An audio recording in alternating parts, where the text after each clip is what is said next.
According to a 2014 report by the IPCC, that's the Intergovernmental Panel on Climate Change, without additional mitigation efforts beyond those in place today, warming by the end of the 21st century will lead to very high risk of severe, widespread, and irreversible impacts globally.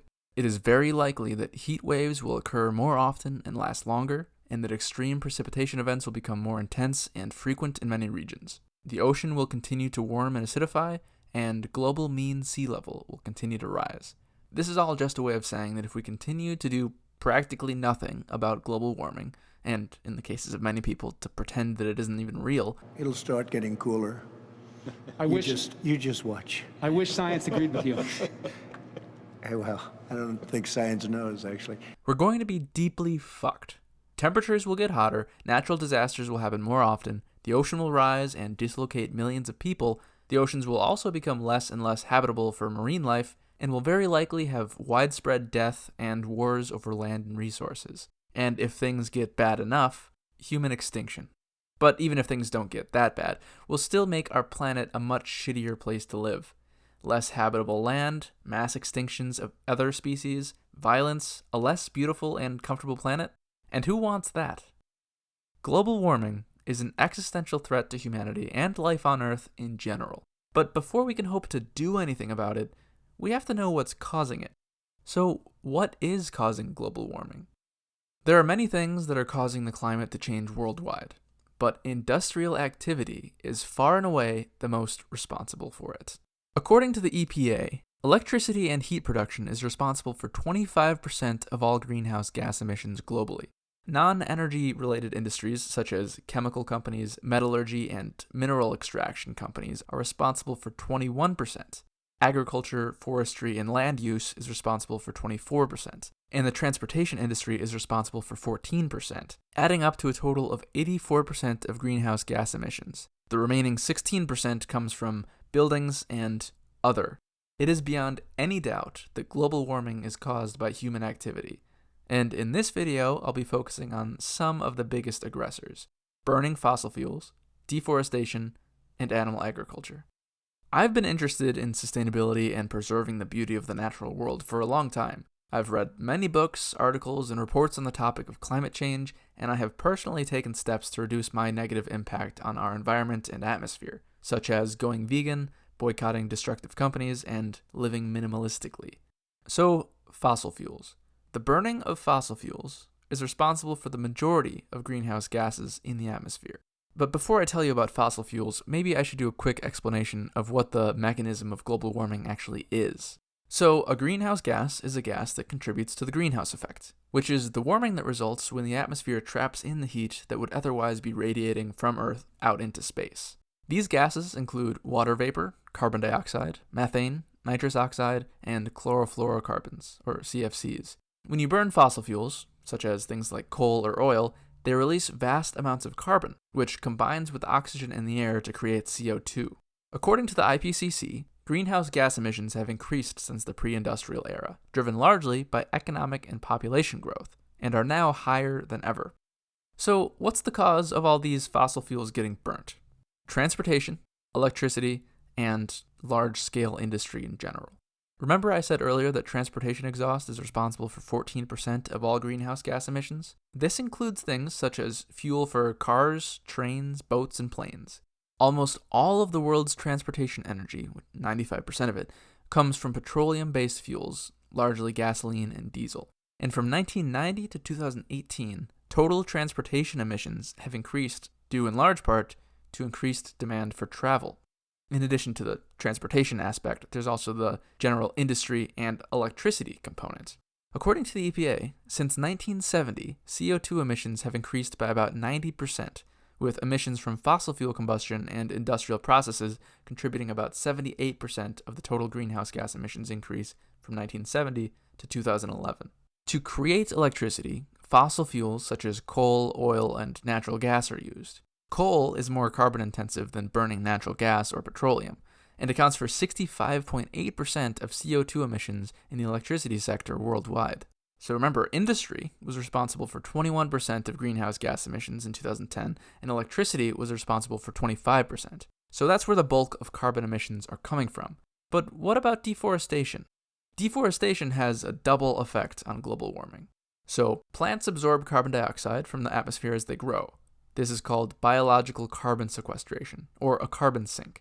The Amazon absorbs 2 billion tons of CO2 per year, which is around 5% of annual emissions, making it a vital part of preventing climate change. Not only do trees absorb carbon dioxide, they release oxygen. In 1 year, a mature tree will absorb more than 48 pounds of carbon dioxide from the atmosphere and release oxygen in exchange. Luckily, in the US, since 1990, the land use and forestry sector has acted as a net sink of carbon rather than a source of emissions. But this is not true for the rest of the world. So that's one half of the effect deforestation has on global warming. We're destroying a major carbon sink. The other half is that we create carbon emissions when we cut down trees. When trees are cut down and burned or allowed to rot, their stored carbon is released into the air as carbon dioxide. Deforestation is responsible for about 10% of greenhouse gas emissions. For an equal amount of heat or electricity, burning wood releases more CO2 than burning gas, oil, or even coal. Why do we cut down our forests, though? Well, there are a few reasons, but a popular one is because of animal agriculture, or agriculture in general. Forested regions are cut down so they can be converted into farmland. 91% of Amazon deforestation is due to animal agriculture. Deforestation is also driven by the demand for soy, and 70% of U.S. soy is fed to animals. 80,000 acres of tropical rainforest are cut down every day, and a majority of tropical deforestation can be traced to beef, soybeans, and palm oil. Aside from being a driver of deforestation, animal agriculture plays another role in global warming. According to the FAO, animal agriculture is responsible for 18% of all greenhouse gas emissions, more than the combined exhaust from all transportation.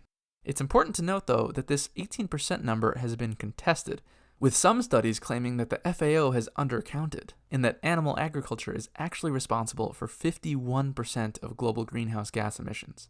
Either way, it's still a large number. But how does animal agriculture produce greenhouse gases? One answer can be found in livestock. Raising livestock produces methane. Methane is created by cows, pigs, sheep, and goats through their digestive process. Pound for pound, the comparative impact of CH4, or methane, is 25 times greater than CO2 over a 100-year period. To put this methane production into perspective, the global cattle population amounted to about 989.03 million in 2019, and cows worldwide produce upwards of 100 billion gallons of methane per day. But it's not just land animals. Just like trees, the ocean acts as a carbon sink. Between 1994 and 2007, the ocean absorbed 34 billion metric tons of carbon, which is 31% of our total emissions. Marine life, such as fish, whales, and phytoplankton, helps sequester carbon. Overfishing reduces fish populations, which reduces the ocean's ability to act as a carbon sink, because there's less fish around to hold the carbon within their bodies. And according to National Geographic, industrial fishing has reduced the number of large ocean fish to just 10% of what it had been in pre-industrial times. Human influence on the climate system is clear, and recent anthropogenic emissions of greenhouse gases are the highest in history.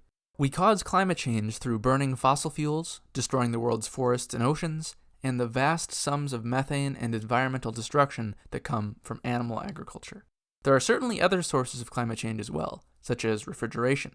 But according to the EPA, fluorinated gases from refrigeration only account for 2% of all greenhouse gases. However, the cooling industry as a whole is responsible for around 10% of global CO2 emissions, according to the BBC.